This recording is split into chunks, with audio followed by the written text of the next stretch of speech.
distinguished guests, esteemed delegates, ladies and gentlemen, a very good morning to you all.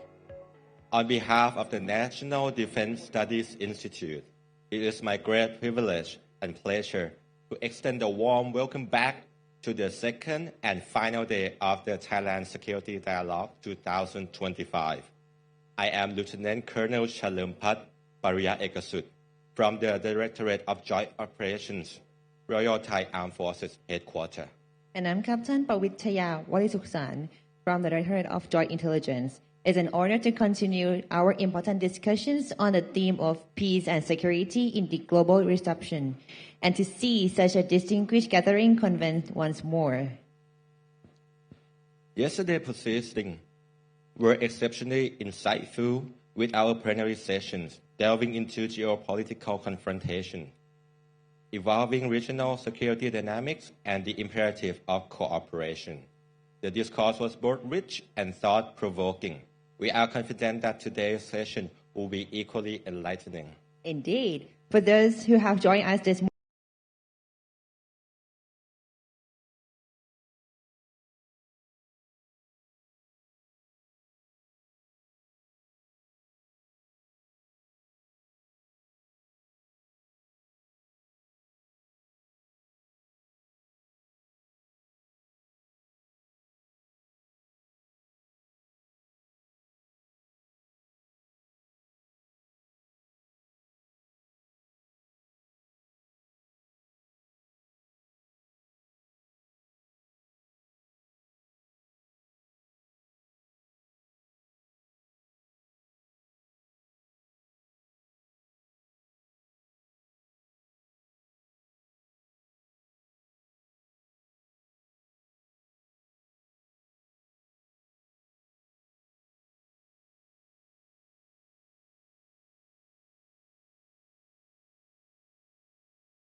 The involvement of the Nippon Foundation in Myanmar extends to close to 5 decades, starting in 1976, with medical support for persons affected by leprosy. Since then, we have been engaged in humanitarian activities in the field of public health, education, support for persons with disabilities, and peace building. The total commitment exceeds $200 million.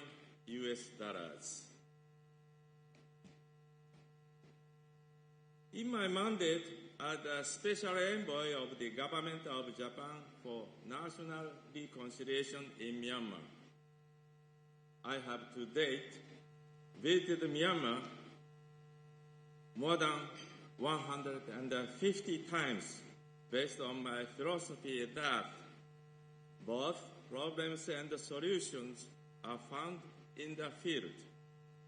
It includes the remote mountain regions where ethnic armed organizations or EAOs are active. I am very privileged to be able to share some of these experiences with you today. But before I continue, allow me to explain what drives my lifetime commitment to humanitarian assistance. The root is in my early childhood experience. I am now 86 years old, but 80 years ago, during the Pacific War, my city was devastated by an American air raid. Only within 2.5 hours, 180,000 people were killed and millions injured. Only my mother and I survived the blazing fire and burning ruins in our neighborhood, which was totally reduced to ashes and no food to eat. I survived by eating grass along the roadside, always suffering from malnutrition.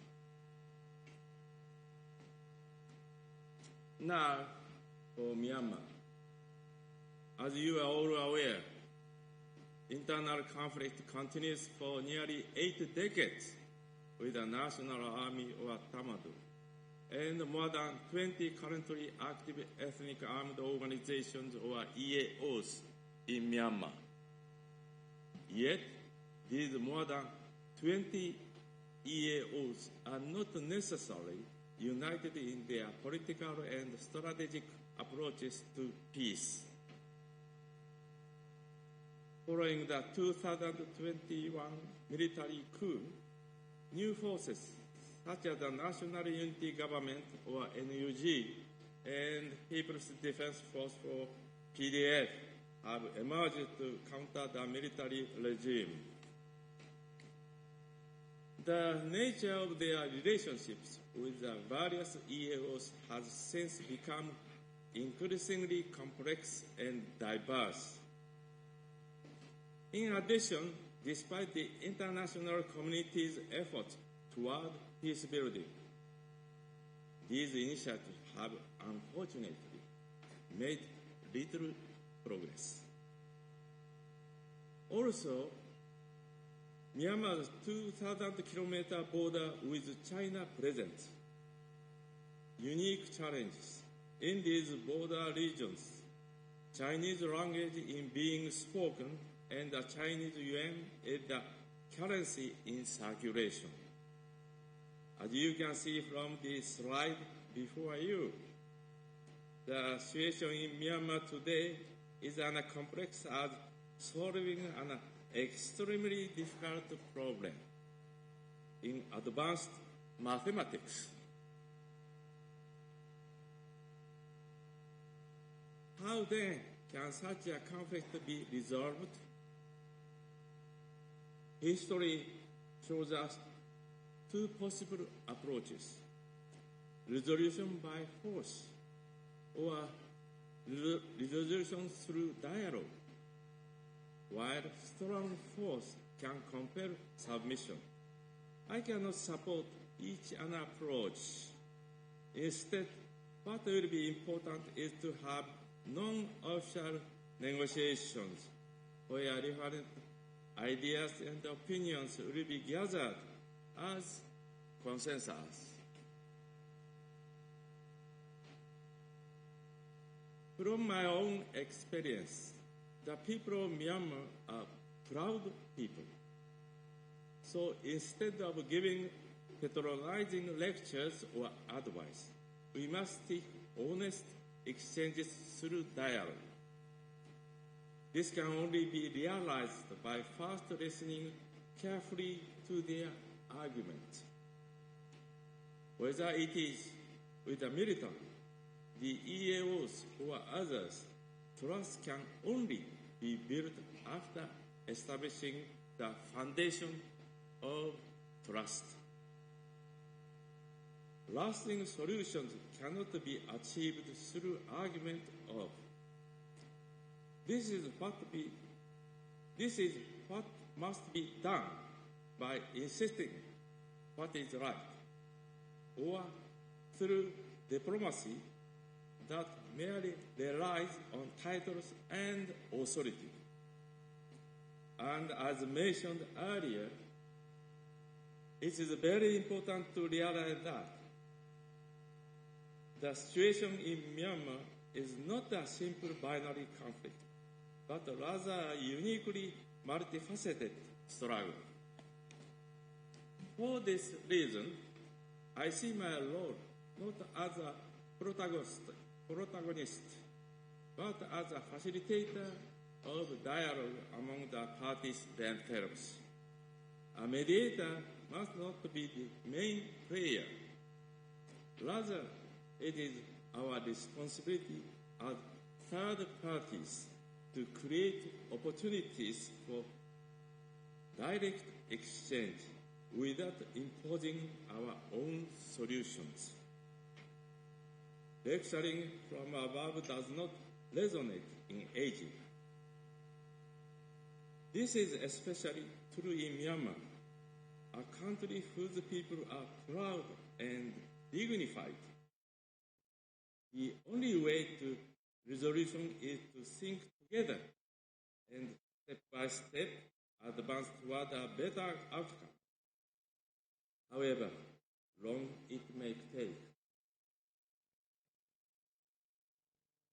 I do not claim that my approach is perfect, but I firmly believe that the only way forward is to earn trust quietly and patiently, respecting the pride of the people and providing a forum for dialogue is the responsibility of mediators. For this reason, except for publicly agreed outcomes, I have never disclosed the content of any negotiation. I call this approach following the example of the great Swedish diplomat Gunnar Jarring, silent diplomacy.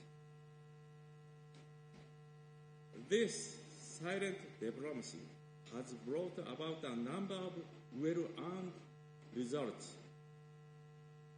These are the nationwide ceasefire agreement signed with 8 EAOs under President Thein Sein in 2015. Further, ceasefire agreement with 2 EAOs under State Councillor Aung San Suu Kyi in 2018. The unilateral and unconditional 10-month Christmas ceasefire declared unilaterally by the military with the KIO in the same year, and to successive ceasefire with the Arakan Army in 2020.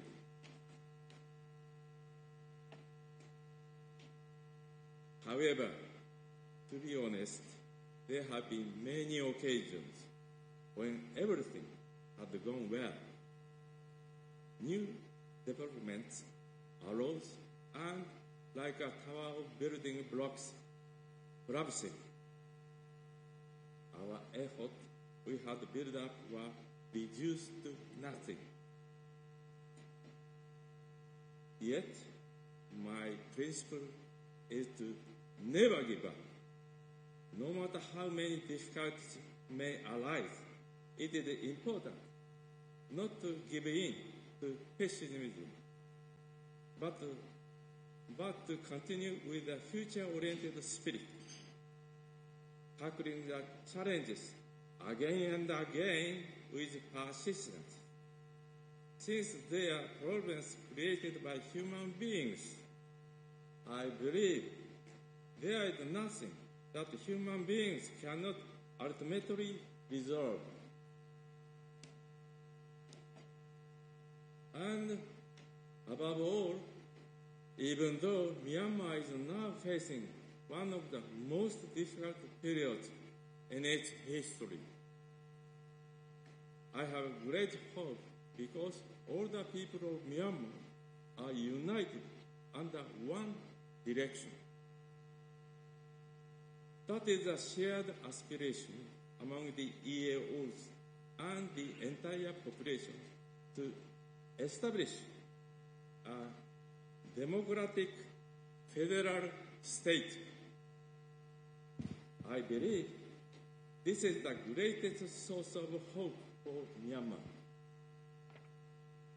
As I mentioned at the beginning, Thailand hosts not only many displaced people but also leaders of the EAOs. Without Thailand's cooperation, peace in Myanmar will be extremely difficult to achieve. I am therefore determined to work more actively than ever. Together with the people of Thailand to help realize lasting peace in Myanmar. Thank you very much.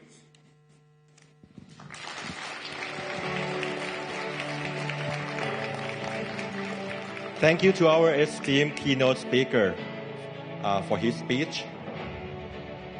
Now I would like to invite General Pongthep Kaew-Chayo, Commanding General of National Defense Study Institute, to the stage to present the tokens of appreciation to our speaker. Please, sir.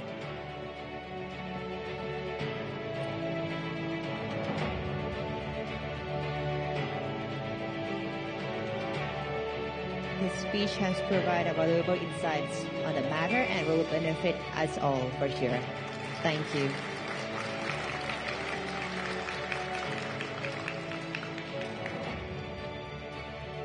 Thank you, General Pongthep Kaew-Chayo, and our sincere appreciation to Mr. Yohei Sasakawa, our keynote speaker.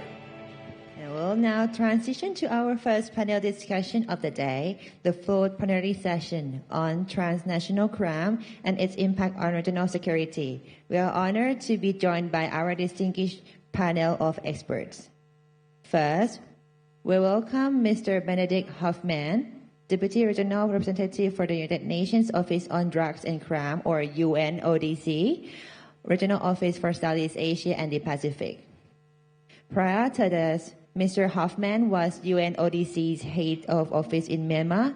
He previously served in the office of the Director, Division for Operations in UNODC Vienna headquarters, where he focused on strategic program planning, enhancing UN partnerships, and strengthening impact on UNODC field operations around the world.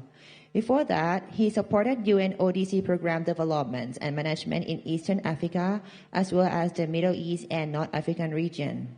In 2015 and 2016, he was on an earlier assignment in the UNODC Regional Office for Southeast Asia and the Pacific in Bangkok, leading monitoring and reporting of UNODC regional activities covering organized crime, illicit trafficking, as well as challenges related to drug abuse and terrorism. Next, we have Mr. Jason Tower, a senior expert at the Global Initiative Against Transnational Organized Crime, who specializes in research on organized crime and illicit economy in Southeast Asia. Since 2019, Mr. Tower has been the forefront of cutting-edge research on the rise of criminal enclaves hosting industrial-scale scam operations across the region and have published a series of reports highlighting the involvement of armed actors and transnational crime groups in this activity, as well as the threat they pose to regional and global security. Mr. Tower's work on online scams, casino crimes, illicit economy, and conflict in Myanmar has been featured in over 100 media outlets. And he has testified on multiple occasions before the U.S. Congress on this issue. Mr. Tower served previously as Myanmar Country Director for the United States Institute for Peace and has held senior position at Peace Nexus and the American Friends Service Committee. He is also a visiting fellow at the Faculty of Politics at Chulalongkorn University. And another keynote speakers for this panel discussion, we have Assistant Professor Dr. Phanupat Tiang, Thailand's representative to the ASEAN Intergovernmental Commission on Human Rights, whose expertise includes forced migration and international security. Assistant Professor Dr. Phanupat Tiang is also an assistant professor in the Department of International Relations, Faculty of Political Science, Chulalongkorn University, where he serves as a deputy dean overseeing graduates and international education, dean's office, and faculty strategy. He is also the founding director of the Nelson Mandela Center for Conflict Resolution, Atrocity Prevention, and Human Security. His expertise encompasses forced migration and refugee studies, atrocity prevention, transnational human rights, and international security in the Global South. To moderate this panel, we are pleased to welcome Mr. Henning Glasser, Director of the German Southeast Asian Center of Excellence for Public Policy and Good Governance. Ladies and gentlemen, we now invite our esteemed panelists and moderator to the stage to begin the fourth plenary session. Please give them a big round of applause.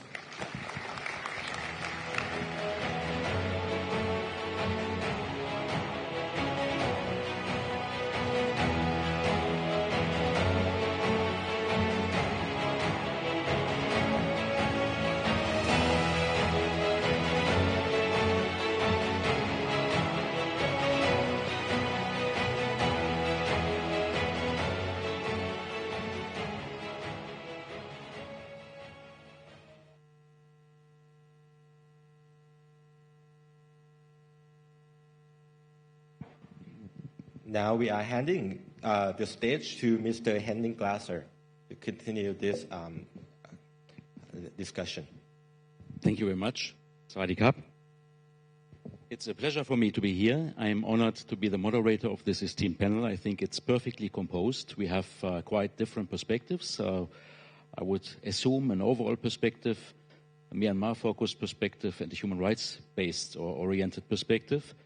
And with that, I would like to invite our very experienced speakers, and first of all, Mr. Benedikt Hoffmann, to present. And after the three presentations, we have time to discuss, and you are invited then to ask questions. Thank you.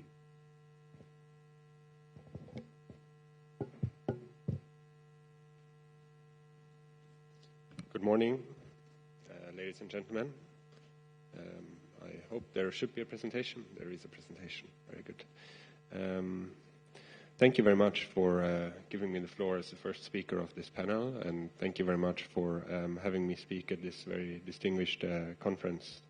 As I will be the first speaker of this panel, and as you will be hearing a lot about the issue of transnational crime, I thought it was important to start out by setting the stage and talking a bit about how transnational organized crime and security threats intersect. And that is really around the issue of transnational organized crime being identified and seen as a non-traditional security threat, which in particularly plays out in this region.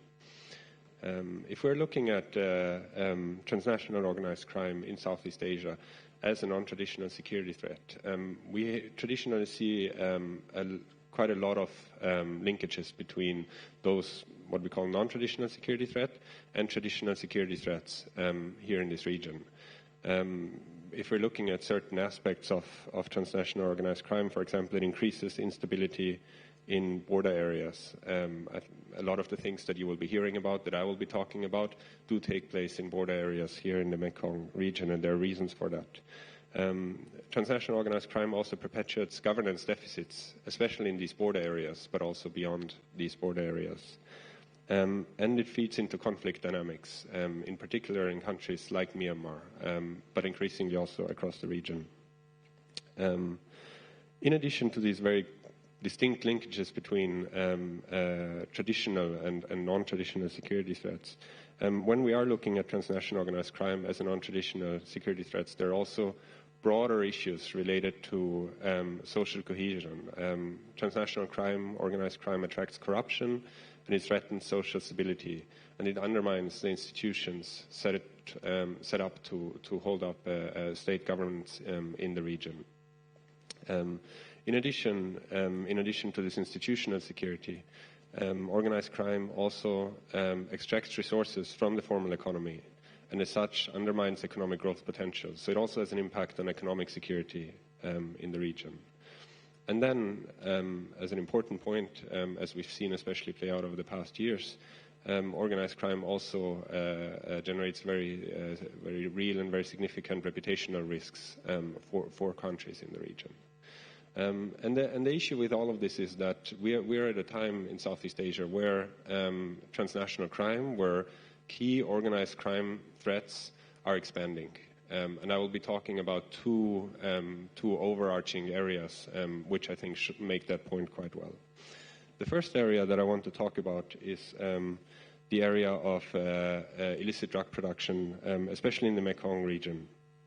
And what you can see on the slide are graphs that relate to opium production using Myanmar as an example. When we looked at opium cultivation over the years, we actually always were looking at a downward trend. Over the years, it has, opium farmers who were growing opium were moving into more formal economic activities. But this is something that has changed over the past few years. And so we're seeing a resurgence of opium cultivation in Myanmar. And we're seeing this resurgence not just against the backdrop of economic and social instability in Myanmar, but we're also seeing it against the backdrop of a decrease in opium production in other parts of the world, especially in Afghanistan, which used to produce more than 90% of the world's opium supplies. And what does that mean for the drug market? Because that is always an important question. When we are looking at heroin seizures in East and Southeast Asia, historically they're still relatively low, but we are seeing an increasing trend over the past 3 years, which you can see on the graph to the right. So we are seeing an increase when it comes to opium cultivation. But then when we're looking at other types of drugs, in particular synthetic drugs and methamphetamine, the picture becomes even more clear. In 2024, last year, the countries in East and Southeast Asia altogether seized 236 tons of methamphetamine. That is quite a lot. That is quite a lot compared to 2023, so it's a 25% more or less increase. But it's also quite a lot when we're looking at the population size in the region and the people that are potentially using this. And it's even more of a lot when we assume that the actual rate of seizure is probably relatively low. So the methamphetamine actually reaching market is quite much higher than that. The vast majority of these seizures in 2024 have been made in the Mekong region. I mentioned the countries on the slide here. The 5 lower Mekong countries seized about 200 out of these 236 tons, almost 85%. And Thailand has the far highest seizure rates out of these countries. And I will say something more about prices, but one could look at those figures and say, oh, that's great, more drugs are being seized, so job well done. There is a truth to that, especially when we're looking at the seizure rates in Thailand, which have increased significantly. But at the same time, we are seeing decreases in prices, both in wholesale and in street prices of methamphetamine across the region. Now, normally, if you have the same level of supply and you take out more drugs through seizures, the price should be going up because supply on the street and in the wholesale market reduces, but that's obviously not the case. So our assessment is that we're looking at continued oversupply coming out of the Golden Triangle. And what you see on this slide basically shows what that means for the region in terms of trafficking routes. So this is, as you can see, a quite complex network, essentially fanning out from the production areas, predominantly in the Golden Triangle and parts of Myanmar. And sort of the most active trafficking corridor that we're still seeing is the trafficking corridor from Myanmar into northern Thailand. But at the same time, because of some of the reasons that I mentioned, because we've seen this increase of seizures on the Thai side and the increasing difficulty for drug traffickers to navigate the border between Myanmar and Thailand, we're also seeing shifts in drug trafficking routes. And that is interesting, given the countries that are located along some of these routes. And we're seeing basically three key trafficking corridors. One going from Myanmar rather than into Thailand, directly into Thailand, going either through eastern Thailand or Lao PDR into Cambodia for onwards maritime trafficking. The other one using the maritime part of Southeast Asia as a transit point. And we do see increased trafficking into India. And the reason why I emphasize this is because it shows the strategic ability of organized crime groups, of drug trafficking groups, to adjust to law enforcement pressure, to adjust to challenges posed to them by countries in Southeast Asia. And just to show as an example what that looks like for some of the countries along those routes, if we're looking at Cambodia, for example, as you can see on the graph to the left of this slide, Cambodia's seizures of methamphetamine increased significantly in 2024. And that is really a direct result of the increased law enforcement pressure on the northern Thai border that basically deflects a lot of the trafficking through either eastern Thailand or through Lao PDR towards Cambodia, and from there into maritime routes, predominantly in the Gulf of Thailand. And those maritime routes are also becoming more important through that. We're seeing an increasing use of these maritime routes. There's also a separate increase of maritime trafficking directly out of Myanmar, but the most concerning part is really those sort of the connection between land-based trafficking corridors in the Mekong region and the maritime routes that transit through maritime Southeast Asia. And I already talked briefly about drug prices and how that correlates to our understanding of the drug markets in the region. But what is also important, that reducing drug prices, decreasing drug prices, obviously also create problem on the socioeconomic side, because it does become more affordable for people to buy drugs. Drugs are, methamphetamine especially, yaba tablets, they're incredibly cheap to buy in some parts of the region. They're much cheaper than a can of beer in some parts of the region.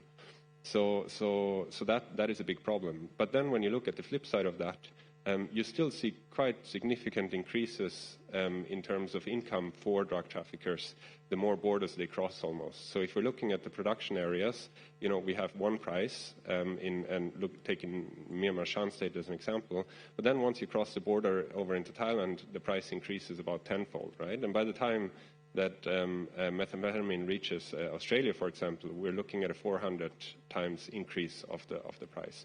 So there's a lot of money to be generated. There's a lot of money to be made, and that really contributes to this massive drug market that we're having here in this region. The last point I want to make on the drug issue is something that also very much relates to economic security, because what we've observed is really organized crime groups very specifically reacting to increased law enforcement, to increased forensic capacities, using innovative ways to source chemicals, but also to use different types of chemicals than they used in the past to produce synthetic drugs like methamphetamine. If we're looking at Thai data, just to make this point very simply, if you're looking at Thai data, all the meth is essentially made from three types of chemical, ephedrine, pseudoephedrine, or P2P.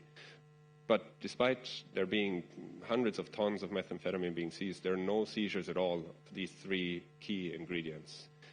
So what we're essentially looking at is organized crime who have found a way to work around these issues, to buy chemicals that are usually non-controlled, that are freely available on the market, and then they turn them into the key ingredients, which are much more difficult to source.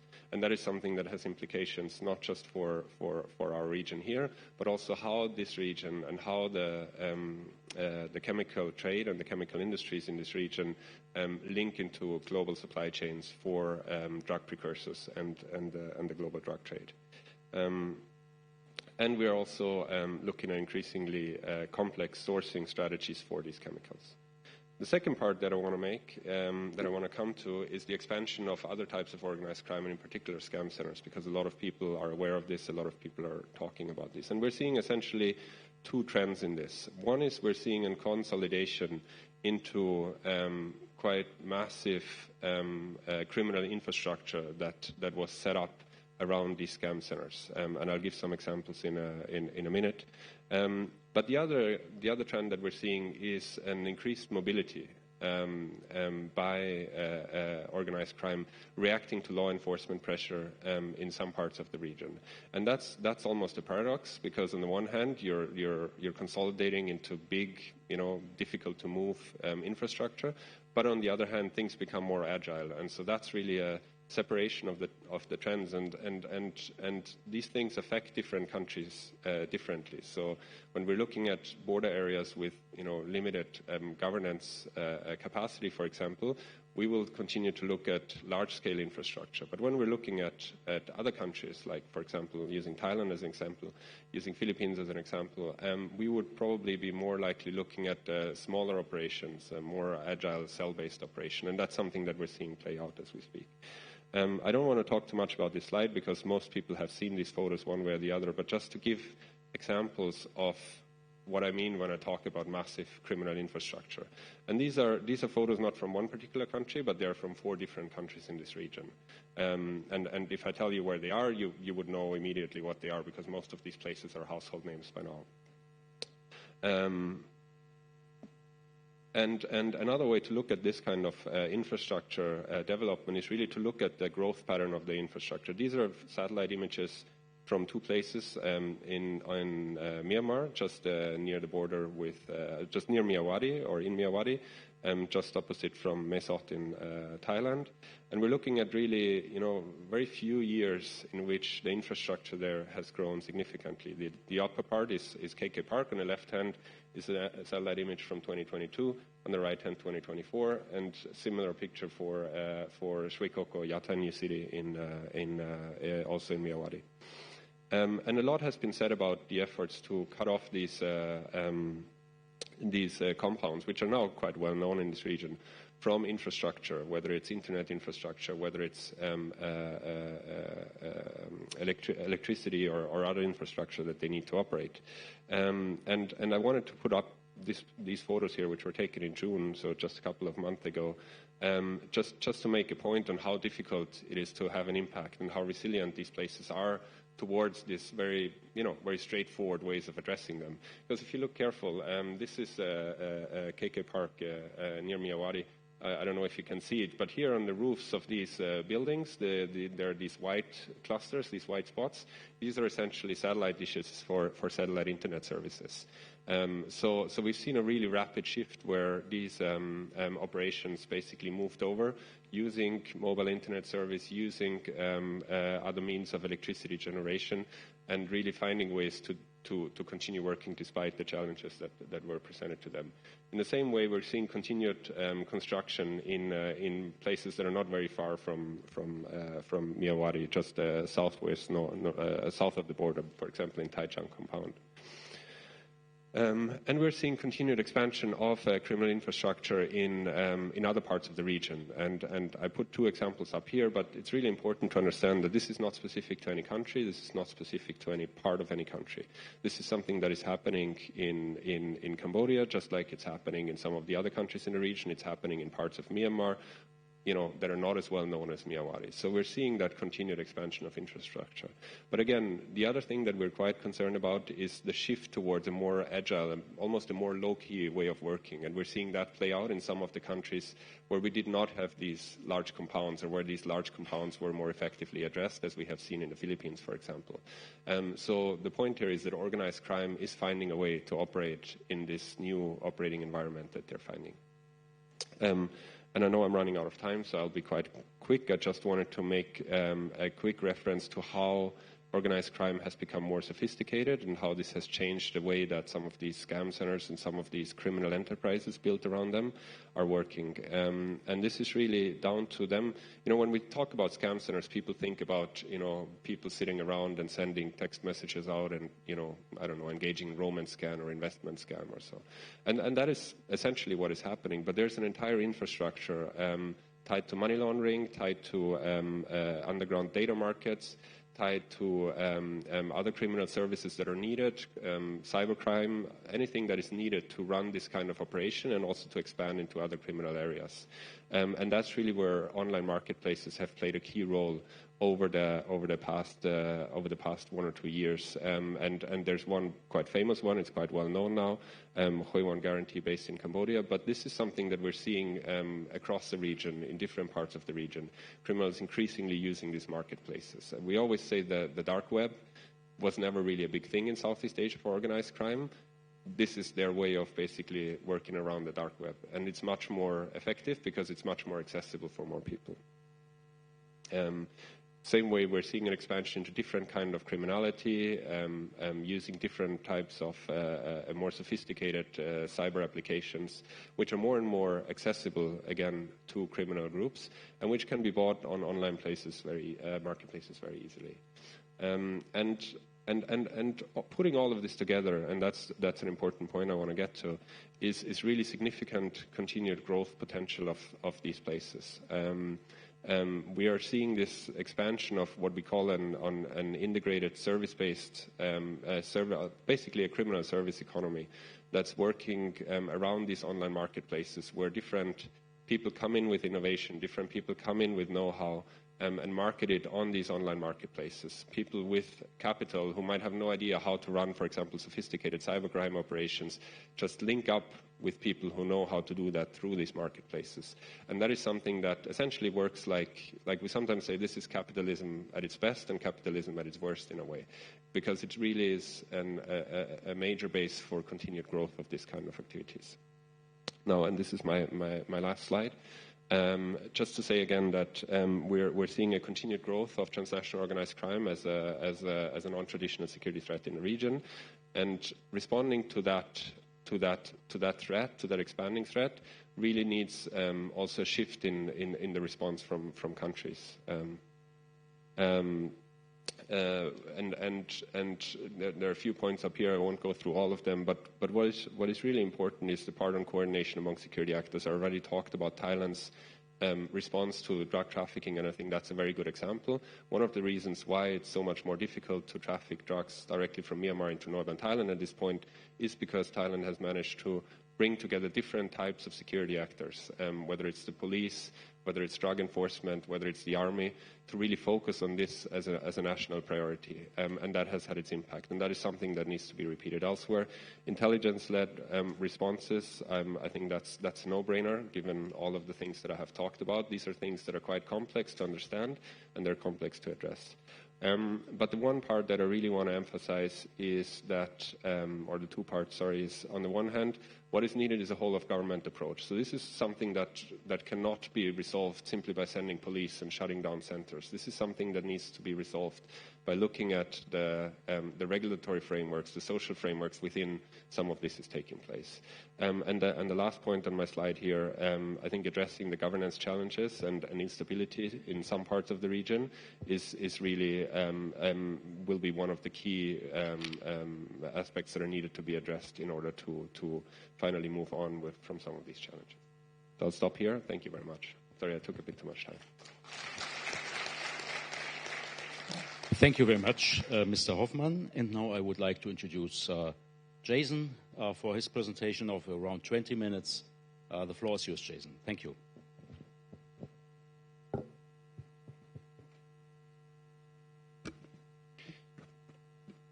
Thank you, and I'd like to thank the organizers for the invitation to be here for this very important dialogue. I'll spend a little bit of time picking up on some of the issues that Benedict was describing around the scam compounds across the region. And really what I wanted to highlight here is just how in a very short period of time you've seen where transnational crime has actually gotten to a point where it's starting to control territory. It's gotten to a point where it's actually building these very deep alliances with armed actors across the region. You're seeing where borders are becoming securitized under the control of crime groups. And this is really, I think, generating a crisis not only for the region, but for the whole of the globe. If you go along, how do I get the slides to show up? Okay, great. If you go along, really at this point, any of Thailand's borders, you'll see clusters of compounds like this one, like KK Park, and I think that one was mentioned also in the earlier slide. But how did we get here? How did we get to a point where you have criminal infrastructure of this size and of this scale? Well, to give a sense of the story behind all of this, you've really seen that over the past 15 years, there's been very large numbers of organized crime groups that have relocated from China to Southeast Asia, initially mainly targeting the online gambling sector.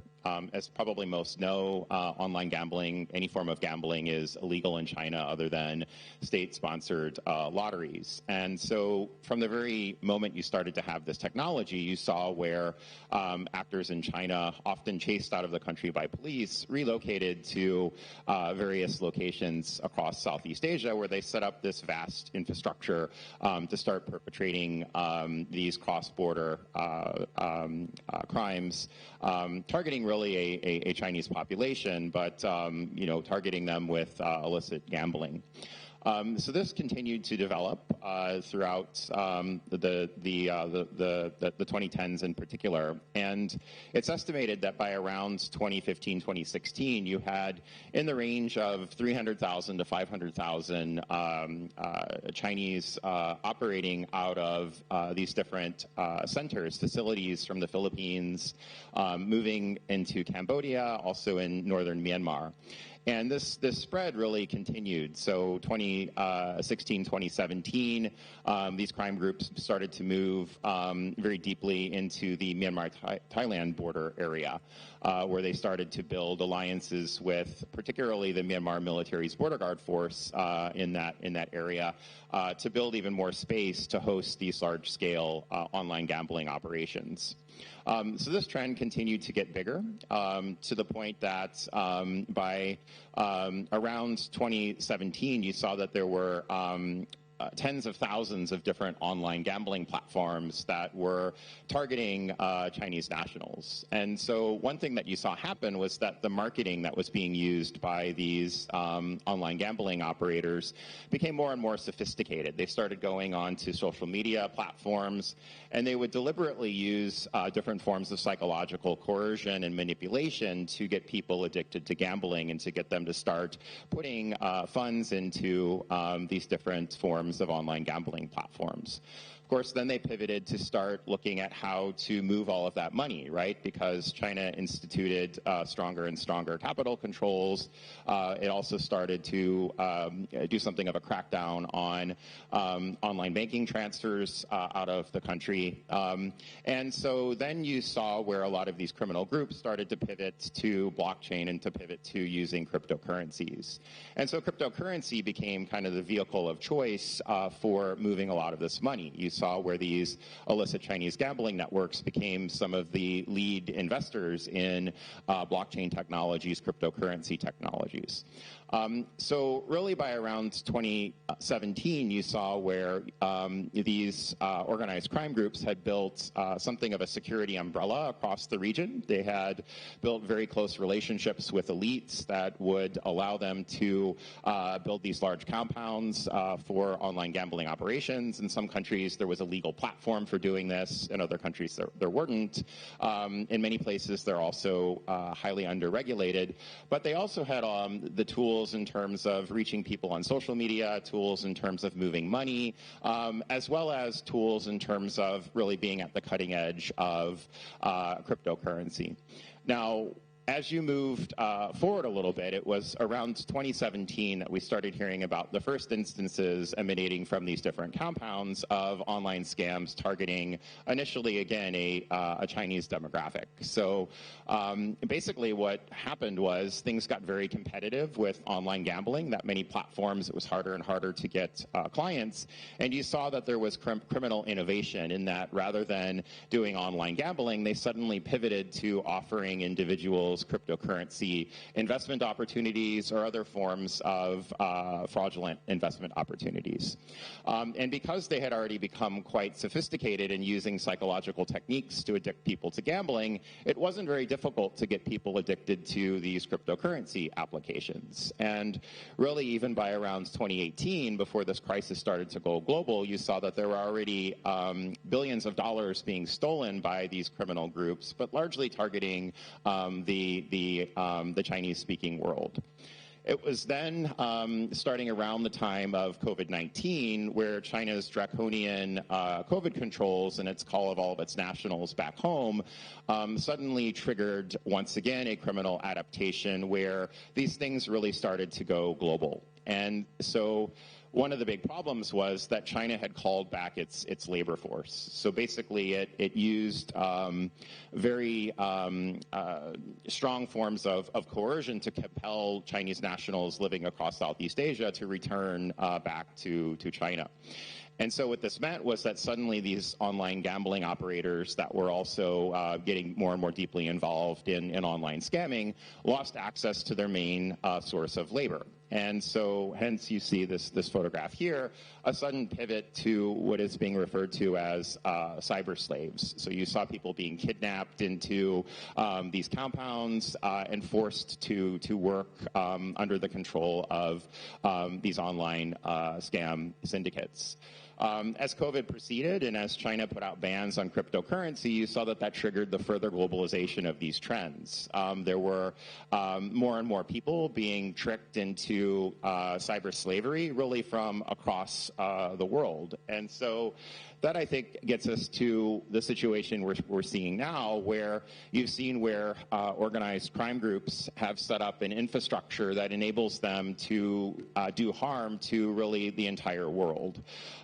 This map gives you a picture of the extent to which these scams are hitting people in different countries around the world. There are now over 110 countries that are being impacted by the Southeast Asia-based online scam operations in terms of losses to scams. And I'll get shortly to a couple of examples of just how much money is being stolen by these criminals, looking at a couple of individual cases. But then on the other side of the equation, in terms of people who are being tricked or coerced into scam centers, we're now at a point where there are 77 countries around the world that have been impacted by human trafficking. Since January of this year, you've seen that 40 countries' nationals have been identified as being trafficked into Myawaddy on the Myanmar-Thailand border, where they're being held in these compounds that are protected by the Myanmar military's border guard force, along with Myanmar military-aligned armed groups. These compounds, as I mentioned already, are highly securitized. So, not only are they established to hold people inside, they've also built this very deep alliance with those armed actors, those armed groups, to really ensure that law enforcement is not going to be able to target these compounds. The compounds themselves are also using Chinese security. So we've seen multiple instances now of these criminal groups actually setting up their own security companies, sometimes using XPLA, bringing them into scam compounds to provide additional layers of protection to the online scamming facilities. Losses globally to these compounds that are based largely around Thailand's borders, but also, I'll talk about this also shortly, also in the Philippines and extending into other parts of the world, including into the Middle East, into Dubai. We've seen some presence of them in Nigeria and other places as well, so they're really spreading globally. But it's estimated that annually there's around $64 billion in direct losses to these scams. And that's just simply a count of the financial losses to direct victims of scams, not even thinking about things like, for example, when you have 700 people from Ethiopia who are trafficked into Myawaddy, and that's actually about the number of Ethiopians who've been trafficked into Myawaddy over the past year or so. That is costing governments tens of millions of dollars to facilitate the repatriation of all of these individuals, not to mention the costs associated with prosecuting some of them, the costs associated with providing help, reintegration, all of these different sorts of facilities. Along with this, you're seeing that more and more countries are hosting different aspects of the criminal operations. I would say at this point, there's not a single country across Southeast Asia that hasn't in some way been impacted by this. So you'll see that the servers are spread all across the region. There are servers that run from Singapore to Malaysia to Thailand to Hong Kong into mainland China. So there's deep spread of different countries that are hosting the technology part of this, but also that there are many different forms of businesses and industries that are getting involved as well. So there are many companies, including from China in particular, that have been involved in constructing these large-scale compounds that have been built also across the region to host all of this criminal activity. I think there was a little bit of discussion already about the money laundering elements. I think one platform, Hui1, which is one of the premier platforms in Cambodia, has been highlighted already. But what's important to recognize is that almost every single one of these criminal compounds that you see across the region has at this point its own payment services that it's providing to the scam syndicates that are based inside, right? So if you look at one of the more notorious compounds on the Myanmar border with Thailand, there's a compound called the Shui Koko Yatai New City. That actually has its own platform for moving money, Yatai Pay. It has an office. You can actually see it quite visibly. It has linkages also into a number of neighboring countries. Advertising the ability to move cryptocurrency into a range of different fiat currencies, not only within the region, but actually extending really around the world at this point, considering that, again, there's a broader and broader global spread of countries that are being targeted by these scams. So this map gives you a sense of the concentration of these things. I think one thing that's important to recognize is that if you look, many of them initially were based around borders, particularly around Thailand's borders. And I think there's a number of reasons why they became so concentrated on border areas. But in particular, it's on the Myanmar side in particular, but I think also in the Golden Triangle Economic Zone in Laos, Laos and to a great extent also in Cambodia. It's the weak governance, the lack of governance on the other side of the border, and especially in Myanmar, the fact that you have these that you have these different border guard force entities and militia groups that are actively looking to identify new sources of illicit revenue that provide a very welcoming space for criminal actors to come in and embed in these different countries. So getting back maybe to some of the security implications of this, when you look at the landscape along all of Thailand's borders at this point, you see where many of these different compounds are no longer under the control of states. Many of them are no longer even under the control of armed groups, but actually now I would argue that there are good parts of the Myanmar border that have fallen under the control of crime groups. Crime groups that have, in some cases, like the criminal actors that are partnering with the Myanmar military's border guard force around Myawaddy, you can see where they have thousands of troops that are now almost directly under their control. They can use these troops to hold people hostage inside of the compounds. They can use the connections that they have through Thailand to facilitate trafficking. And then they make it extremely difficult to deal with the fallout of all of these problems. I mean, when you have 40, 50 different countries' nationals from Africa to countries across Southeast Asia, recently there's also been a number of Japanese that have been identified as being brought into these compounds. It's extremely difficult to facilitate any form of extraction of these individuals. And then looking also at the broader context in Myanmar, where the military coup, the Myanmar military's gutting of the police has really more or less destroyed all resilience in the country to criminal activity. You see that you really can't handle these problems in any meaningful way by dealing with them directly in Myanmar. So for Thailand, this means that Thailand is often facing a major burden in that it's the country that has to be the one that helps with repatriations, helps with trying to cut off these extremely embedded criminal actors that have access to resources cross-border into Thailand. Thailand is the one that's getting a lot of pressure, that is having to deal with all of these different forms of criminal activities. For Thailand, I think it's going to be very difficult to fundamentally resolve these problems in the current context in Myanmar, where it really doesn't have a strong partnership at all. There's no real national authority that is able to deal with these issues. I think, in fact, looking at some of what had happened on the China-Myanmar border around 2023-2024, where these crime groups had become also incredibly embedded. There's been some information, I think, that's come out through Chinese official media that gives a sense of the size of those compounds on the Myanmar-China border by 2023. There were already in excess of 100,000 people that were just in the one small area known as Kokong up on that border alone.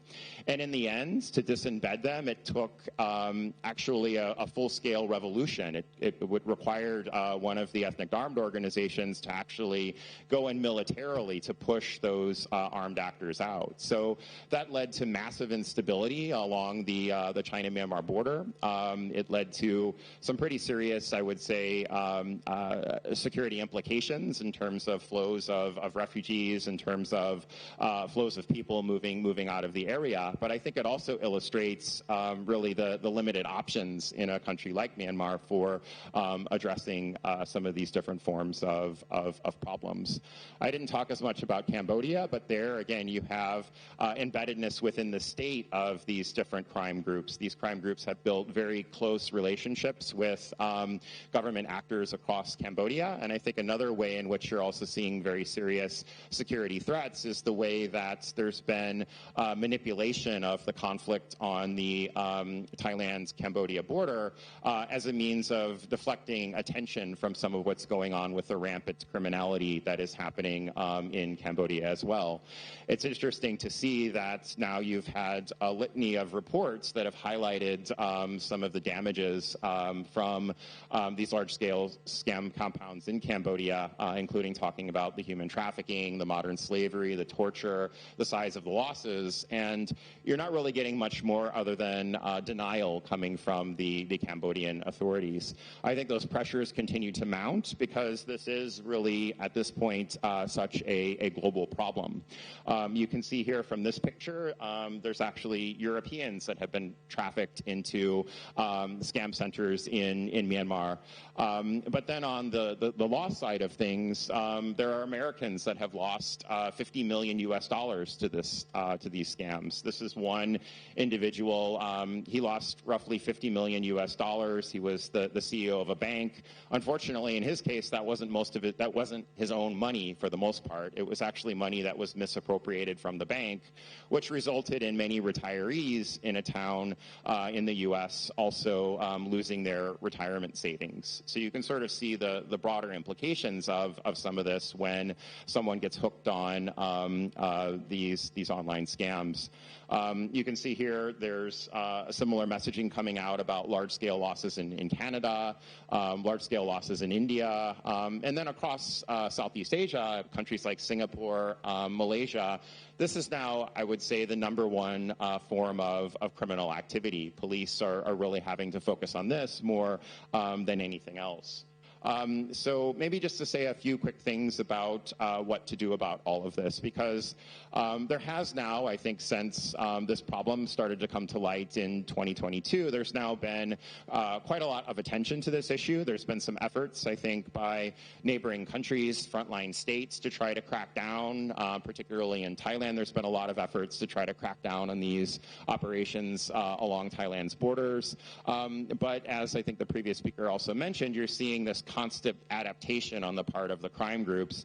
If you cut off electricity, internet, and fuel, they'll put in place generators, they'll set up satellites, they'll start using new technologies to be able to continue these online scams. So a lot of these efforts are actually undermined by just simply the criminal compounds pivoting to find other forms of solutions, especially on the Myanmar side of the border.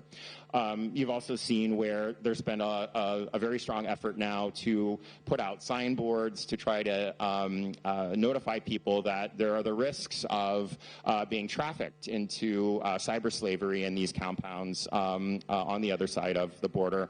I think it's interesting to see just how many languages this messaging is in, again, giving you the indication of the extent of the criminals' recruiting abilities, their ability to recruit people from all across the world. I think one of the problems with these efforts to try to deal with the online traffic, or with the human trafficking, is that the criminal actors themselves use psychological coercion to get these individuals really to almost willingly go into the compounds, right? I mean, they really convince these people online that this is a very unique opportunity, that they'll be able to make a lot of money, and some kind of trust is established between the trafficker and the victim, enabling really that individual, often very willingly, to walk into compromising circumstances. Now, what else might be done besides cross-border cutoff of electricity, resources, these sorts of things? Well, I've had the opportunity actually to visit scam centers in the Philippines that were recently taken over by law enforcement efforts. And I think there you saw that in order to really effectively take control of the scam compounds that had emerged in the Philippines, you needed very deep cooperation between the military and the police. They had to use overwhelming force to surround the scam centers because they're heavily armed inside. They didn't want people losing lives when these things were taken over. So the Philippines is actually, I think, one of the countries with very significant political will to deal with these issues. They've now seized quite a few of these compounds. They've started to clean up these POGOs, or these online gambling operators, Philippines offshore gambling operators that were being used as an umbrella for a lot of the criminal activity. But if you go into the scam compounds, one thing you'll see is that there are countless devices that are held inside of those compounds that contain a vast amount of intelligence about what has happened online in terms of the scams, in terms of the trafficking, in terms of other things. And no one is harvesting that intelligence. Why? Because the capacity capacity isn't there. So I think that that's really one very critical entry point is looking at how you can bring in the resources, the intelligence sharing platforms to really start harvesting all of that information and building up the data that is needed, the evidence that is needed to start indicting some of these individuals. This is really going to require, I think, a whole of government, whole of society approach in order to be able to deal with these things effectively. In the Philippines, you needed the military, you need the police, you need Ministry of Foreign Affairs, you need the justice system, you also need the telecoms, you need the banks. Everyone really needs to be involved in dealing with these activities. There's also a very important space, I think that's way under-tapped in terms of looking at the private sector and the role that it can play in addressing this. There's been some efforts on cryptocurrency platforms to try to tackle the problem, but I think the key thing here is the need globally for much better regulation of cryptocurrencies and also much better capacities to monitor what is happening online. You can simply pop up Telegram and very quickly in a few minutes using searches in Chinese language, you can identify hundreds of different groups that are basically motorcade groups that are facilitating money laundering into scam compounds. Beyond that, there's all kinds of open source information and information on Telegram that gives you many hints as to what the criminal actors are doing. So looking at how to tap into this different form of intelligence, but also at how to mobilize social media, mobilize cryptocurrency, fintech providers, and the regulators of those entities to make sure that basically none of these platforms are providing space for criminals to perpetrate these forms of crimes. In the end, if the crime groups didn't have access to the social media applications, if they didn't have the ability to move funds the way they do, we really wouldn't see this being such a global problem. I've probably gone on a little bit too long, so I'll stop there. Thank you. Thank you very much, Jason. That was almost just in time. And now I would like to invite Professor Banubat. Ajahn, please, 20 minutes.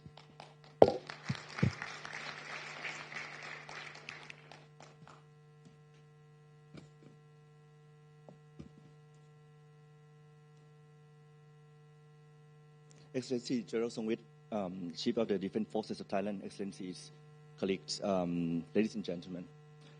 It's an honor for me to join this particular panel this morning and then with two distinguished colleagues. But before I go on, I need to speak and say something.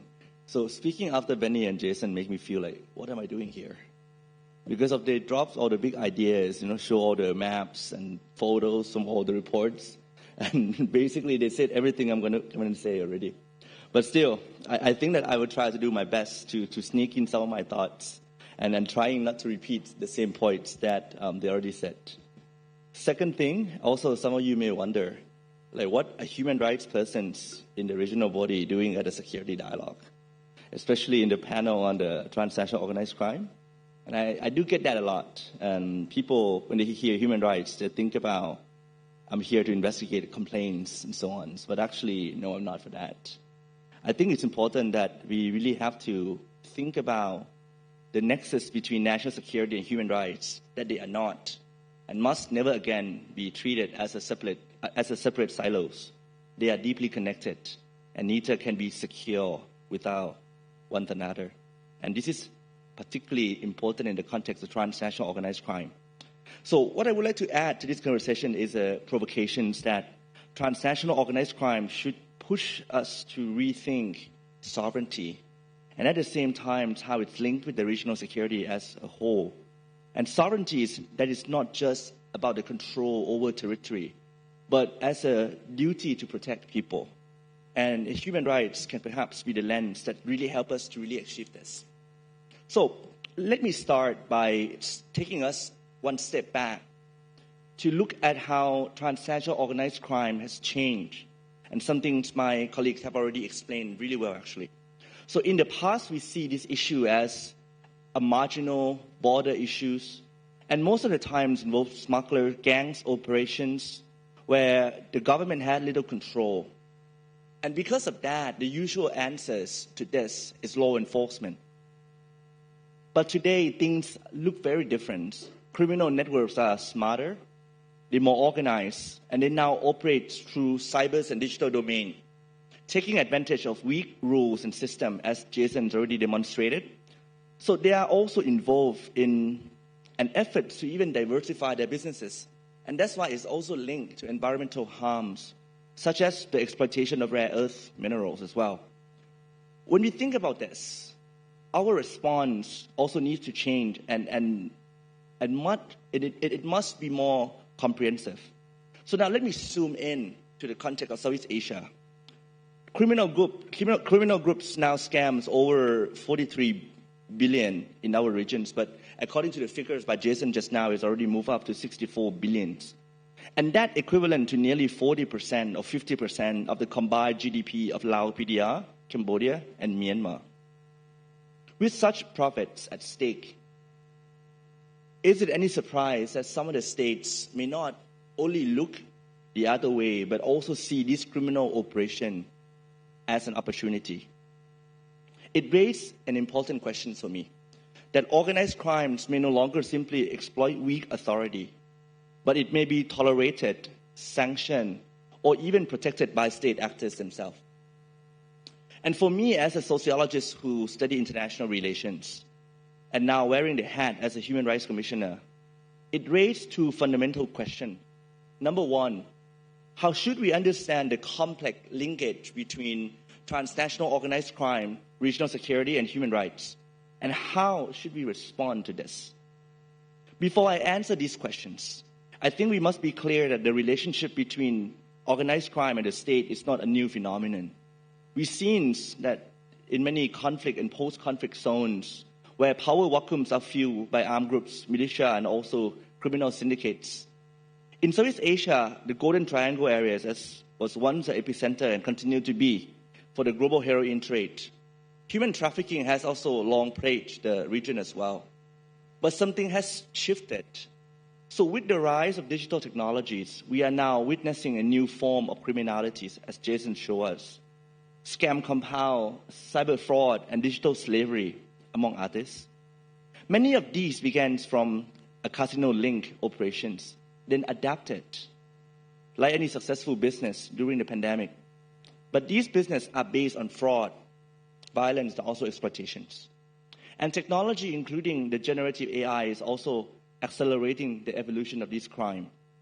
At the same time, government, under pressures from economic decline, political instability, and weakened legitimacies, are also looking for ways to sustain themselves. And for that reason, they turn to crime. So for me, illicit activity is no longer simply addressed to the states. It becomes a source of state power, including some states in our regions. And I think this had a direct and serious implication for regional security. So scholars have now described 4 levels of state engagement with the transnational organized crime.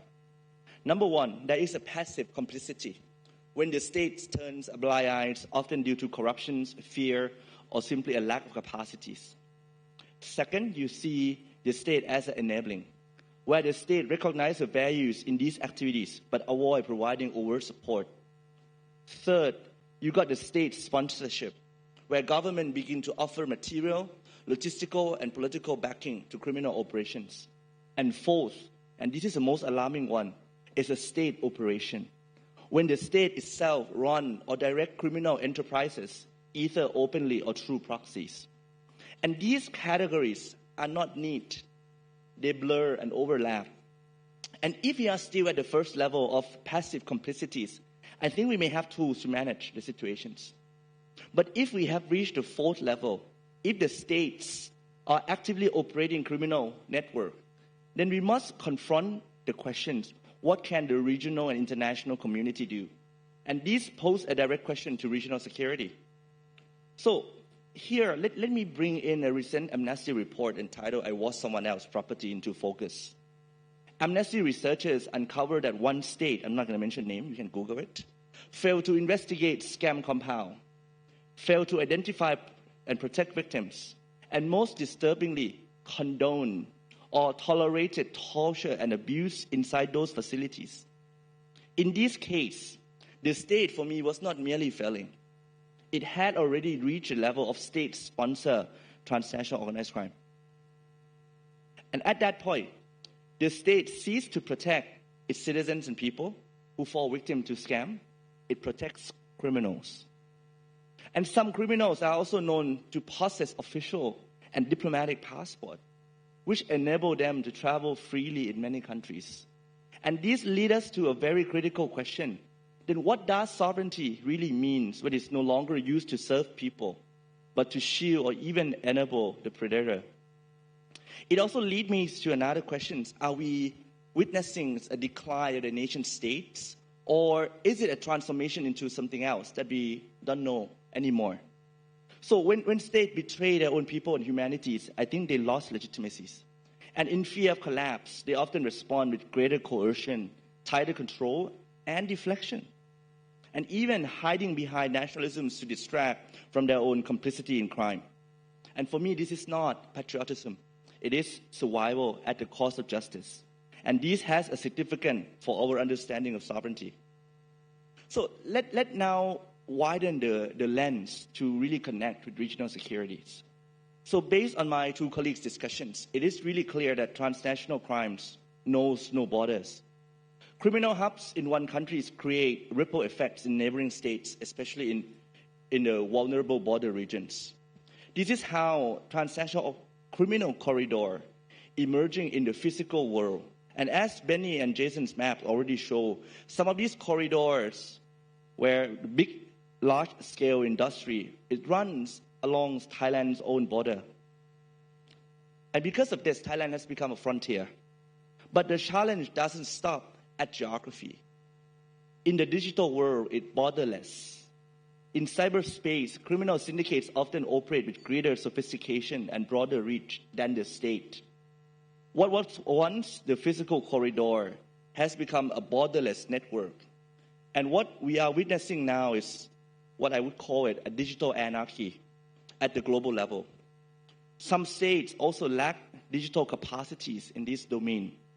And in this lack of central authority in the digital environment, power is no longer negotiated between states, but between actors. And in this very context, the transnational organized crime are behaving like sovereign entities, commanding resources, information, and even territory in the cyberspace. So I ask again here, how must our traditional understanding of power and government and governance evolve to meet the threat? And how should we understand the digital international relations? For me, transnational organized crime pushes state behaviors in international relations from acting to balance power between states to a balance of actors across network, where the ability to control platform, data, and digital infrastructure determine influence, regardless of whether the actor is a state, a syndicate, or a tech company. As a human rights commissioner, I cannot help but also have to bring in a human-centered lens into our discussions, and I think that's is a kind of the DNA in my job. So the impact of transnational organized crime is both political on the states, as I mentioned before, but also on human. Its deepest and most lasting consequences are always felt in people's life. So if the state is complicit or absent, who will protect the people? Especially those vulnerable, women, children, migrant workers, people on the move. And as we already heard, scam compounds have become hubs of trafficking, forced labor, and torture. Victims are held in heavily guarded facilities, facing abuse, coercion, and forced to work under threat of violence or resale. The question is that why do people end up in these places in the very first place? And often, and my colleagues already mentioned, it's not a matter of choice. Many will lure into these become promises by the lucrative jobs, as we've seen in news and also in some of the slides that my colleagues had shown earlier. However, there are another groups that I think we need to discuss here.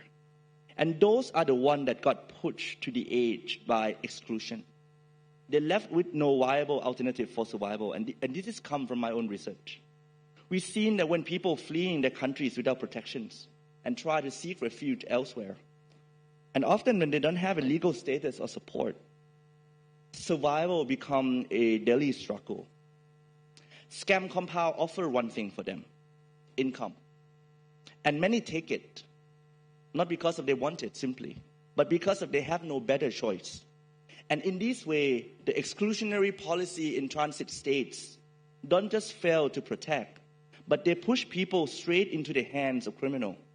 And for me to simply put it, it's neglect and vulnerabilities that also fuel the rise of the scam operations.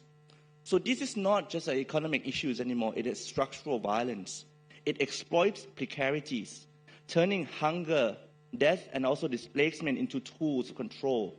It normalizes harms where coercions and abuse become at the cost of the survival.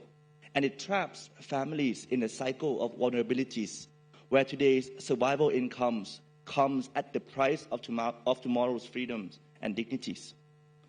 So, these scam compounds do more than undermining the state authorities. They represent a daily, invisible violence against human dignities. And here lies, for me, the essence of my discussions, that the intersections of human rights and security is existential. Exploitation is not just a human rights violation anymore. It's the driver of the insecurity. So protecting rights strengthens security. Ignoring rights dismantle it. So now let me move on to my very last part to conclude my talk and turns into what we can and what we must do. From a security perspective, we need to strengthen cross-border operations at the regional levels, certainly. And these includes the development of mechanisms for real-time intelligence sharing, conducting joint investigations, and also perhaps to establish coordinated enforcement strategies. Perhaps we need something like a cyber force as well when it comes to the scam operations. But most importantly, we also address the root cause of the criminal network, corruptions. Corruption is the oxygen that really allows these criminal networks to breathe. And until we cut off that supply, we will remain vulnerable. From the human-centered perspective, we must acknowledge that policing alone is no longer enough, particularly when law enforcement is compromised in many cases. We need to find alternatives to ensure that there are safe channels for reporting abuses. We have to find ways to establish accessible shelters, offer rehabilitation services, and also guarantee access to remedies, regardless of who the perpetrator are and how politically connected they may be. So protection must be a guarantee for the people. However, for me, beyond strategies and policies, we really have to confront and ask deeper questions of sovereignty, especially the sovereignty of the states in the digital international relations. Too often, sovereignty is invoked to justify inaction, a shield behind which impunity hides, and also in the name of non-interference. But when we face exploitations and the state complicity like this, such as by what we've seen as a context of transnational organized crime, non-interference must never be allowed to mean indifference. The true sovereignty must come with responsibilities, and the responsibility to protect from people and citizens from predations, whether by criminal or by the state's official themselves. If a state is unwilling or unable to protect its people, then regional and international community must act. Non-interference must be complemented by non-indifference. Because of silence in the face of suffering of the people, particularly for those fallen victims of the criminal groups, is a complicities. And based on my discussions, I want to remind all of us here that security without rights becomes repressions, and rights without security leads to fragility. Only by bringing these two principles together, the national security and rights, sovereignty and accountability, enforcement and protections, can our response be effective and just. Transnational organized crime, at least for me, has already erased the line between human rights and securities. The safety of the states and the dignity of the people are inseparable. If we tolerate complicities with transnational criminal activities, we risk losing the very nations we are meant to protect. And as someone I deeply admire and whose securities and whose legacies lights the path I walk, Nelson Mandela once said that safety and security don't just happen. They are the result of collective consensus and public investment. We owe our children, the most vulnerable citizens in our societies, a life free of violence and fear. And we must invest in that consensus and act on it to confront transnational organized crime and also to strengthen our regional security. And for that, I thank you very much. Thank you very much, Ajahn. With that, I would like to open the Q&A session. You are all invited to give a statement. Please stand up and present yourself briefly. And before we do that, I would like to sum up some of the aspects of the panel we just enjoyed. First of all, Benedikt Hoffmann, he gave a very fair overview about the regional situation in transnational organized crime, focusing very much on drug crime, on the proliferation of drug production and scam centers in the region. I found it very interesting how much the drug production is indeed increasing right now and how less the prices are affected by law enforcement operations that are successful. The question I would have here maybe for the further discussion is in how far the habitat that is emerging here is also exploitable by other groups, by terrorist groups, for example, in the future. I found it also very important that you highlighted that social cohesion, that the socio-economic structure of the affected societies, of the affected states, is directly targeted by the spread of this transnational crime, especially when we talk about the drug crime. And lastly, you pointed out the entanglement of state actors and the amplification of state vulnerabilities like corruption.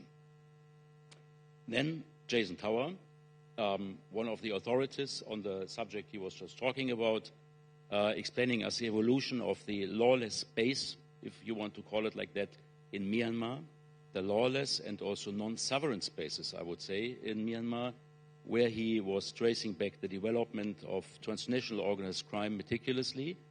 And I think we could see very interestingly how much we have an evolution of this illicit economy, how creative it is, how innovative it is, and also how much this was entangled with state structures, with also geopolitical forces, very important. I think that is a very important point.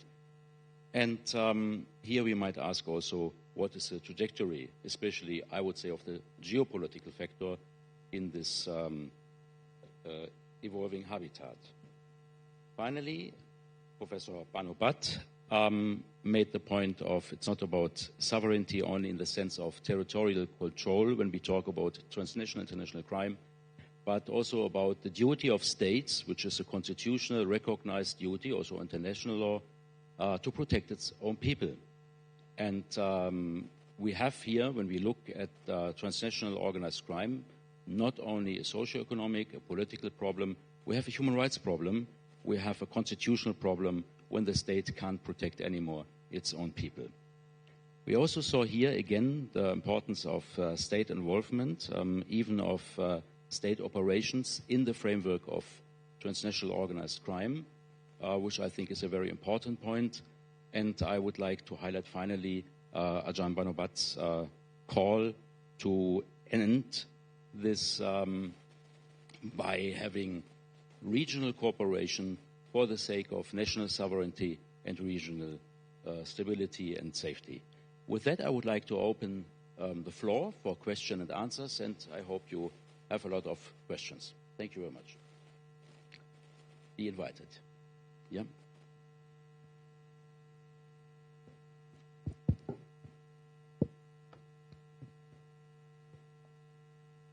My name is Titya Papa Mirchinda. I'm from a young citizen and currently still studying at university. So I'm quite curious in terms of ASEAN adopted numerous of MOUs and convention on transnational crime, from trafficking to cybercrime, yet many Thai citizens, especially youth, continue to be trafficking into scams, compounds, or exploit in neighbor states. This raised a question about sovereignty in practice for me. And I want to ask, from a Thailand's perspective, why have these MOU struggles to protect its people? And should sovereignty in today's region security means repositioning from citizens rather than it's just territory? Thank you very much. To whom do you direct the question? Sorry, I should have mentioned that. I would open for all. Okay. Maybe one more question, and then we can get the first round of answers.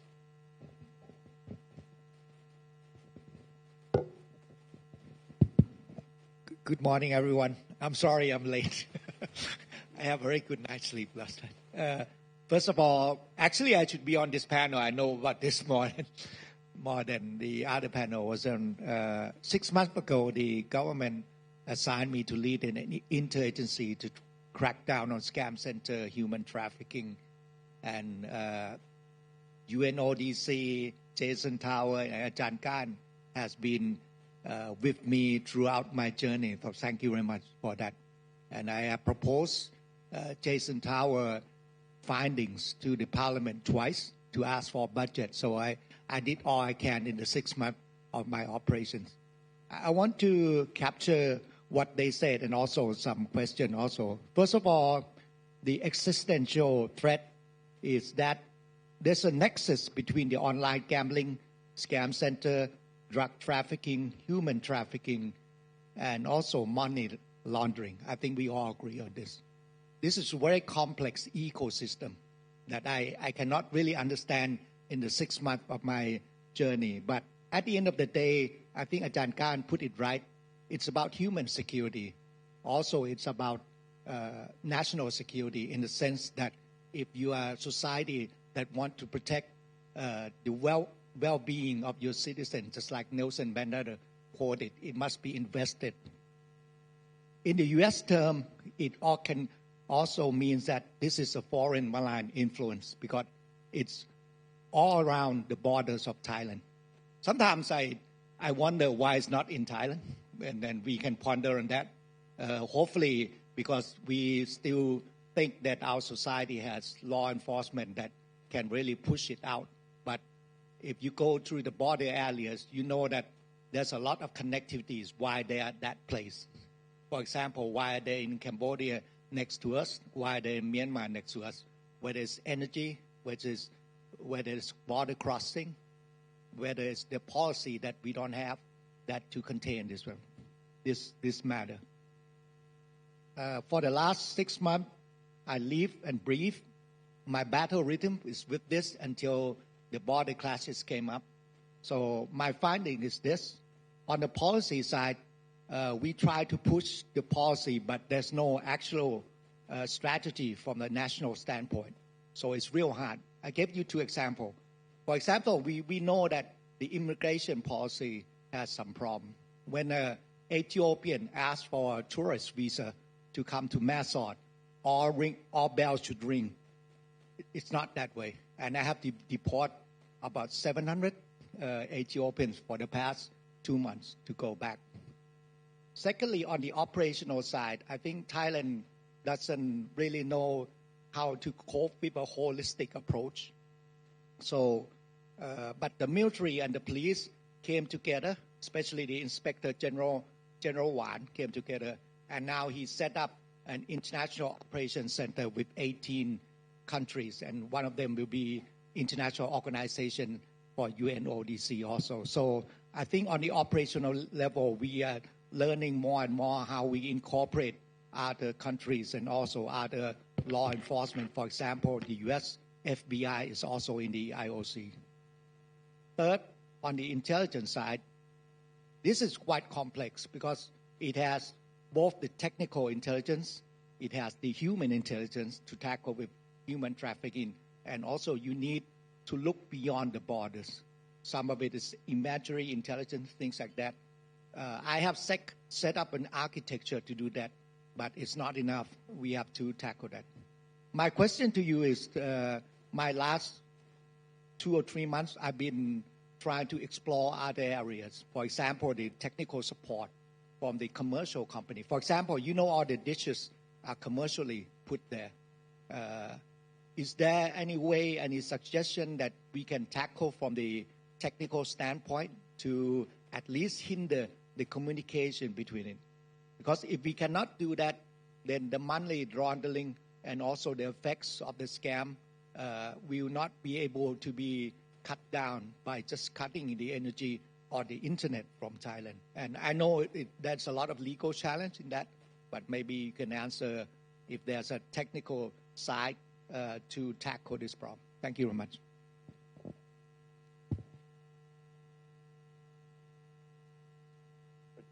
The microphone's working. Okay, great. Yeah, maybe I can say a few things in response to some of the questions that have been raised. I think in terms of the private sector and some of the companies that are involved, you've seen already where the social media space, some of those companies are starting to come together and look at how their platforms are being utilized by transnational criminal groups to perpetrate both the trafficking as well as the scams. I think in terms of seeing something similar happen with satellite communications companies, that would be really helpful. I don't think we've quite seen that yet.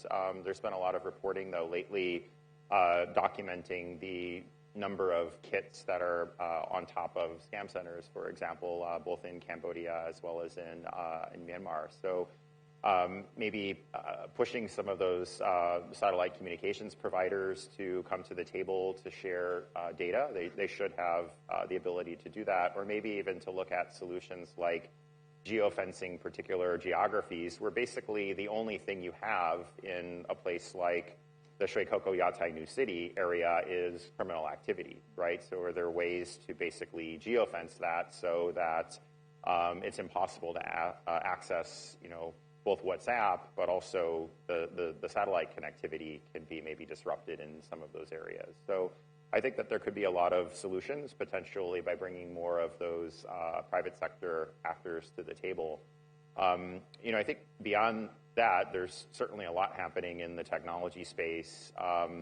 I think looking at how AI could be used also as a disruptive force is particularly important. I mean, we know that the criminal actors are using AI now extensively in the scams, but in terms of law enforcement using AI to sift through large amounts of data, that I think is something maybe that could be utilized a little bit more.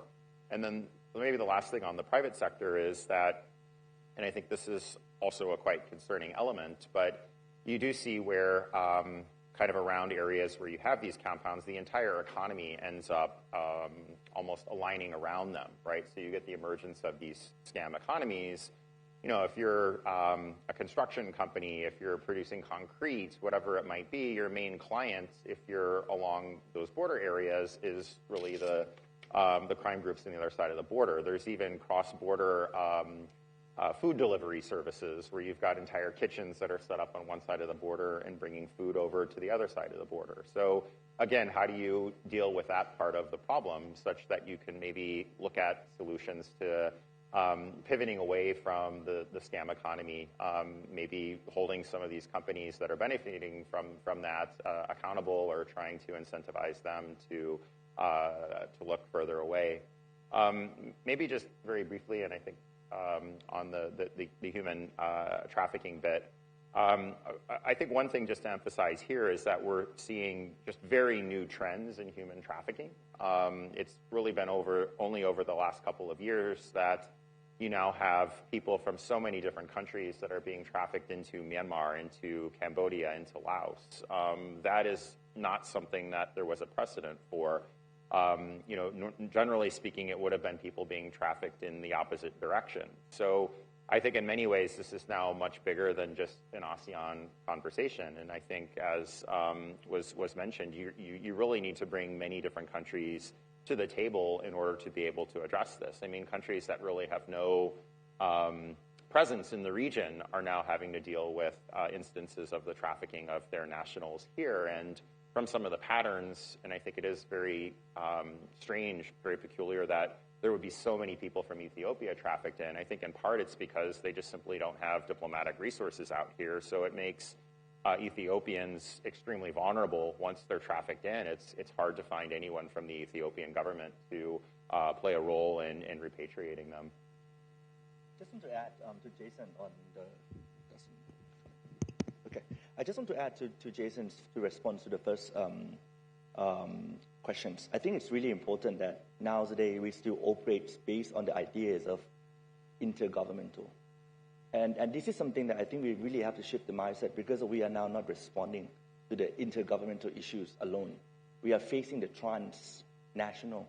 It's go beyond the ideas of collaborating, but to have some things of the scale that is more comprehensive And I think because of that, that's why in part of my conversations that I exchange right now, it's important to think about not simply non-interference, right? But go beyond to think about non-indifference. Because of this issue, it's no longer just Thailand issues, Cambodian issues, Laos issue. It's a regional and global issues already.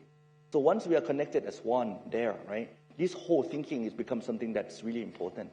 But those different documents that we are having, it's always through the government negotiation and so on and so forth. So in that regard, how to really rethink about this, I think that's why we come together and in a platform like this to exchange and actually discuss would be something that's so important. To respond to Gerald Songwit's question as well, I just want to add 2 points. Number one, I think the role of the platform is really important. And there are several initiatives right now that are trying to control or even try to regulate the business conduct. And there are frameworks that have been developed within several countries as well on these responsible business conduct among these platforms. But again, the engagement, it goes back to individual countries' capacities to engage with these different ones, while in fact, these platforms operate at the global levels. So are there any ways that could be the coordinations that could have that engagement with some of the tech companies actually happen at the global levels? That's the first one. Second one is to trace the supply chain. Because of as all these different problems are linked, we have to be able to trace back because of some of the activities that actually led to the rise of the transnational organized crime in the physical world or even in the digital world that we are seeing. It requires equipment and those kind of tools. So if we can trace back to see the whole supply within the ecosystem, that could be the way for us to really see and locate where exactly we could really cut down those supplies. And I think someone who drafted the law on responsible business conduct is in this room with me as well for Thailand.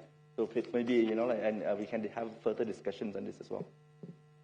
If maybe I can just add briefly on the point raised by General Songwit. I think, from our perspective, the first responsibility to deal with some of these sort of emerging technology issues, does come back to the government and the states, and that's really to look at the regulation of some of these things, right?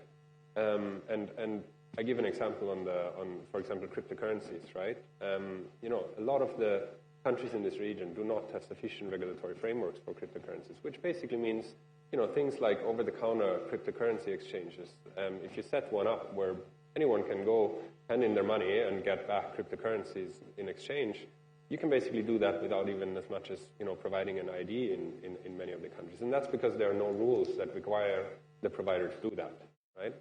So that is something that is missing, and that is something that allows criminal actors to basically go about their business without even having to answer basic questions, right? But of course, then once you move, so that regulation is important. But then once you have that regulation, of course, then you start running into other problems, and that could be a capacity to enforce these things, willingness to enforce these things, corruption.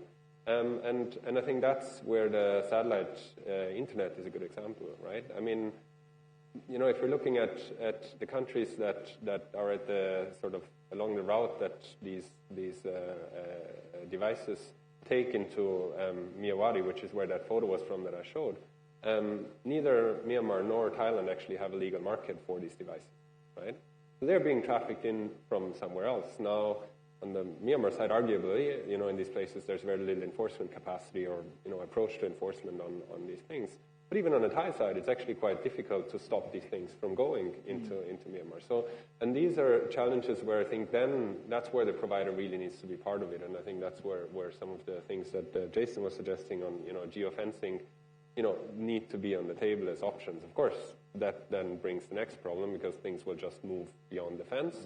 But at least these are tools that can be used, and I think the same is the case for other things like cryptocurrencies. I mean, it's you mentioned, Jason, I think in your intervention that cryptocurrency companies do make an effort to support countries in working on these things. But at the end of the day, if we're waiting for them to self-regulate, I think we're going to wait for a very long time because at the end they have one interest, and that is to generate profit. If I can just on the other question on the kind of the ASEAN documents, and I think that is something that we encounter a lot in our work. There are a lot of agreements and frameworks and documents at the ASEAN level around these issues. And I think it's really important to understand that they have their role to play. Like a lot of them are reference frameworks. A lot of them set out common challenges, set common priorities. I think, the scam center issue is an important example for that. I think this was something where there was, a lot of time wasted in terms of finger pointing between the different countries until the countries came together and actually agreed on this being a common challenge, a common priority in a way. I'm not saying that has resolved all the issues in terms of how the countries see this to work together, but it has created at least a common reference point. But then the problem that we often see is how do these sort of regional reference frameworks translate to the national level? And I think that's one of the key issues that we're seeing, whether it's the scam center issue, whether it's the drug issue, whether it's many of the other challenges that we encounter in our work. And I think that's where countries really need to start to find ways to hold each other more accountable in a way. And I think that's where what Kungan was saying, I think, comes in quite important. I mean, non-interference cannot be indifference to what is happening in the other countries. And I think that's something that ASEAN as a group of members, ASEAN as a framework, really needs to find ways to better address, to make sure that these very, very, very honorable and very, very, very useful commitments at the regional level actually are translated into change at the national level. Thank you very much. With that, we sharply reached the end of this panel already, unluckily, because I have to say thank you very much. I learned a lot. I think you join me in that. And maybe we give a round of applause to the speakers.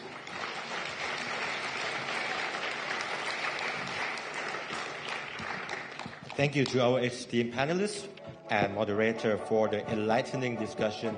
I'd like to ask you all to please remain on the stage. And thank you again for helping us understand modern types of crimes, safety and security, the important and responsibility of the state, both public and private sectors, and even the collaborations among other states and their neighboring countries. Ladies and gentlemen, once again, we have just concluded our insightful session 4. We hope you found the discussions as engaging and thought-provoking as we did. We would like to take a moment to express our heartfelt thanks to our distinguished speakers for their invaluable contributions. Next, to present tokens of appreciation, now I would like to invite General Pongthep Kaeochayo, Commanding General of the National Defense Studies Institute of Thailand, to the stage, please.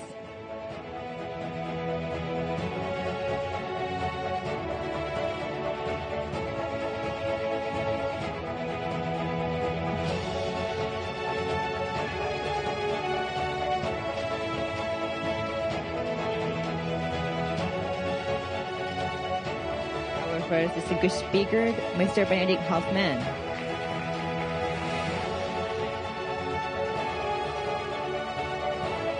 Next, may I invite Mr. Jason Tower, our second speaker, to kindly step forward and receive a token of appreciation, please.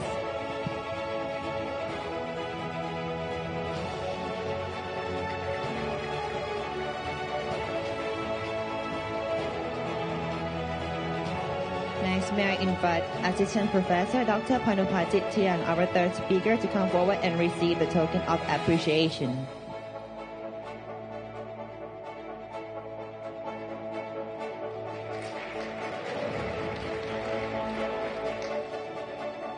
And finally, may I invite Mr. Henning Glaser, our distinguished moderator, to receive the token, please.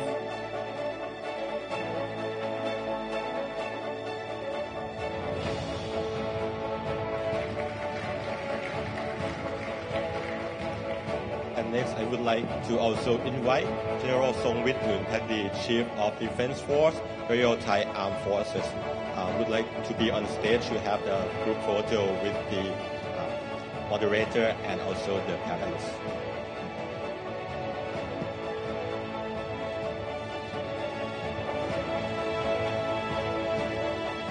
Ladies and gentlemen, please join me once again in congratulating all our distinguished speakers for their valuable contributions and insights on transnational crime and its impact on regional security this morning. Thank you very much. Thank you, Sandeep and Commanding General.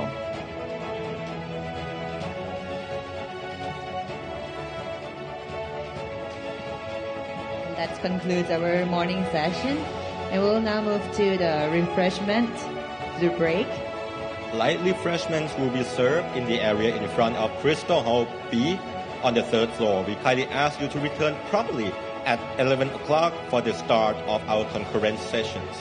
And at 11 o'clock, we'll proceed with 2 concurrent sessions. Attendees are requested to choose the session that aligns with their interests. The first session is on new disruptive technologies and security challenges, AI, blockchain, and cyber.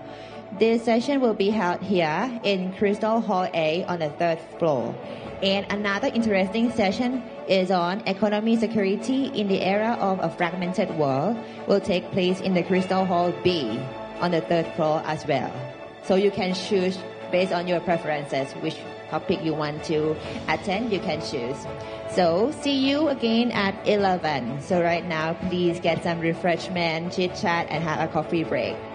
I will see us again soon in 11 o'clock.